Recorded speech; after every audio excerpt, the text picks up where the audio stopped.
حمل کی وجہ سے کمزوری پیدا ہو جائے تو چھوٹی الائچی کو گڑ والے پانی میں ڈال کر پی لیں۔ زیتون کا تیل ناخنوں پر لگانے سے ناخنوں کی گروتھ بہت تیز سے ہوتی ہے۔ اگر پیٹ بہت زیادہ بڑھ چکا ہو تو لہسن کے رس سے پیٹ پر مالش کرنے سے بڑھا ہوا پیٹ کم ہو جاتا ہے۔ ناریل کا تیل انگوٹھے پر لگا کر ناک میں ڈالنا چاہیے، اس سے جسم سے 70 بیماریاں ختم ہو جاتی ہیں۔ اخروٹ کو پیس کر اس میں کیلے کا جوس ملا کر کھانے سے 90 سال تک چہرہ جوان رہے گا۔ ڈپریشن کے مرض کا شکار ہوں تو پودینے کی خوشبو سونگھ لو۔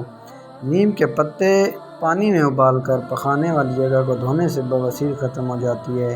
املی کے پتے چبانے سے کھٹے ڈکار آنا بند ہو جاتے ہیں۔ خربوزہ کھانے سے چھاتیوں کا ڈھیلا پن کم ہو جاتا ہے۔ ناریل کے تیل میں لیموں کا رس ملا کر خارش والی جگہ پر لگانے سے خارش ختم ہو جاتی ہے۔ سوکھے دھنیے کی چٹنی بنا کر کھانے سے کھانسی رک جاتی ہے۔ چائے میں سونف ڈال کر پینے سے قبض ختم ہو جاتی ہے۔ جسم پر بننے والی گلٹیوں پر 1 چمچ تارا میرا کا تیل اور 1 چمچ شہد دونوں کو اچھی طرح مکس کر کے سوتے وقت تمام گلٹیوں پر اچھی طرح لگا کر صبح اٹھ کر دھو لیں۔ 5 ہفتے میں گلٹیاں ختم ہو جائیں گی۔ انگوٹھے پر تیل کی مالش کرنے سے بینائی تیز ہو جاتی ہے۔